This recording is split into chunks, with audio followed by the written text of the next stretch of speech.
Welcome, fans and foes, viewers and haters. I'm your cinema simpleton because these days, even Hollywood can't fool an idiot. You know, I'd like to think that I'm a humble critic, someone who gives films a chance when I get my first glimpse at them, and then let the reviews speak for themselves. With that being said, I told you it was gonna suck! I told you! Oh, you all scoffed at my warnings, didn't you? You all said I was overreacting! Okay, there was that one guy who believed me and sent that Jonah Hex / Wild Wild West trailer, which was actually pretty funny, by the way. I hate to say I told you so. Who are we kidding here? I told you so! I told you so! I told you again and again and again, and you didn't believe me! I told you! Usually I would say I'm sorry for such an outburst, but not this time. So instead, let's move on to Pirates of the Caribbean: Dead Man's Chest. What does this movie have to do with Jonah Hex? Nothing. I just wanted to gloat in my inevitable victory. Dead Man's Chest is one of those movies in a trilogy where the atmosphere feels very different from the previous installment. Sometimes it's the colorization of the sets and environments, sometimes it's the lighting, sometimes it's even how gritty you make things look. Take for example a movie like Empire Strikes Back, which feels almost distant from A New Hope. Dead Man's Chest brings us back to the characters of Will Turner and Elizabeth Swann, who is apparently a blonde now. When they're about to get married, they're arrested for setting Jack Sparrow free at the end of the first movie. Oh, sorry, Captain Jack Sparrow. Their jailer? Lord Cutler Beckett of the East India Trading Company.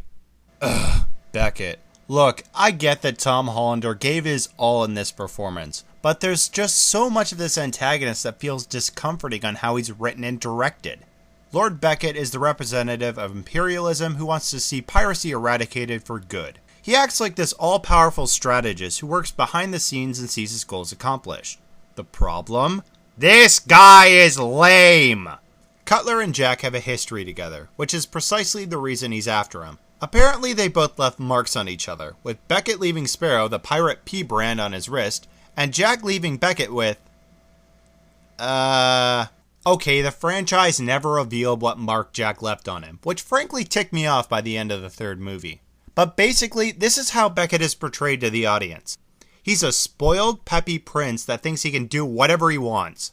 In almost every scene this guy is in, he feels outacted by people like Jonathan Pryce or David Schofield. Maybe Beckett needed to be older. Maybe he needed to have more backstory explained. The point is, out of all the villains, he sucks the most. Now I bet the unfamiliar viewers out there are wondering, what does any of this have to do with the Dead Man's Chest? Well, allow me to explain. With Beckett sending Will and Elizabeth to find Jack, Captain Sparrow is doing what he does best. Running for his freaking life.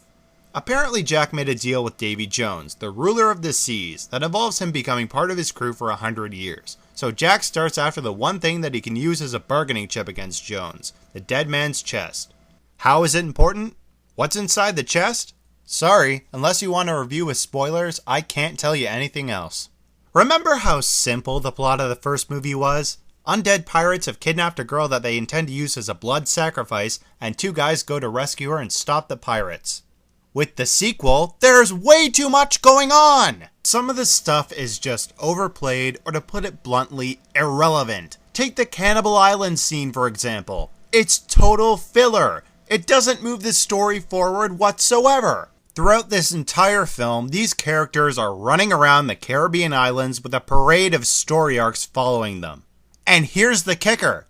Those story arcs don't even come to a close with this movie. Yeah, that's right. This movie has sequel syndrome.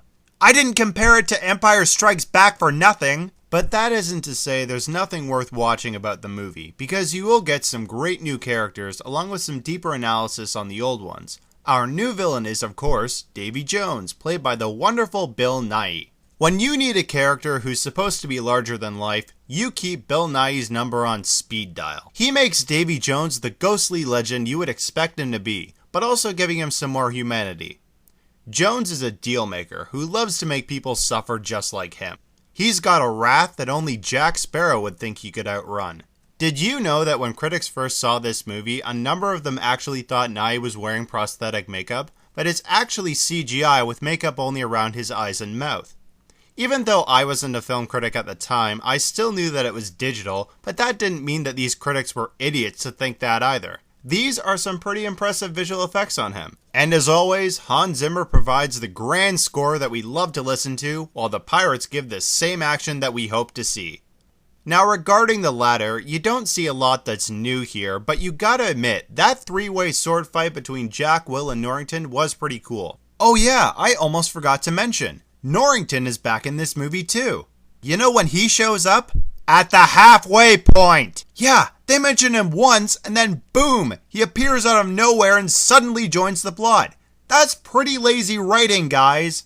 That's what you could call a lot of this movie. Lazy writing. The stuff with Beckett and Jones only roughly connects with each other by the end, and there's too much going on. This is probably the reason there's not a lot of live-action Disney sequels. I mean, what do we have to compare this to? National Treasure Book of Secrets? But I still have to say, the movie is not all bad. The acting is more than passable, and the story does connect together. If you're really looking hard enough, that is. And it's still an exciting film. Its main problem is that they don't know when to lay off the filler and keep the plot still. Characters and story arcs pop up constantly, and then they just fade off into the next movie. My rating for Pirates of the Caribbean Dead Man's Chest is a 2.5 out of 5. And join me next time for my review on Pirates of the Caribbean at World's End, because if you thought that this movie had too much crammed into it, wait until you see how they top it off.